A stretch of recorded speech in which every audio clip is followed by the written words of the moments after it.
Melalui video amatir warga memperlihatkan kondisi 3 lokasi sekolah di wilayah Kecamatan Ambalau, Kabupaten Buru Selatan yang terdampak banjir.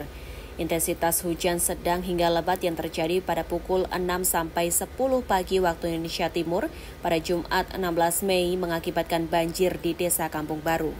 Banjir tersebut dipicu oleh naiknya volume air dari saluran drainase ke lokasi sekolah dan pemukiman warga desa sekitar. Pusat Data dan Operasi Pusdal Ops Badan Penanggulangan Bencana Daerah BPBD Buru Selatan menerima laporan kejadian pada pukul 08.54 waktu Indonesia Timur.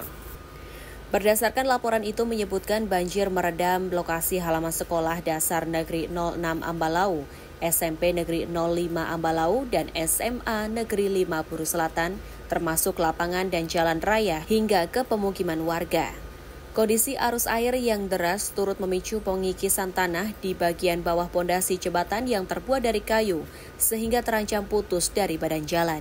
Dari laporan itu menggambarkan sebanyak 22 kepala keluarga yang terdampak banjir, 3 diantaranya terancam tanah longsor termasuk SD Negeri 06. Upaya respon cepat tengah dilakukan pihak BPBD Buru Selatan dengan meninjau lokasi kejadian dan melakukan penanganan serta mengkoordinasikan dengan OPD terkait untuk penanganan lebih lanjut.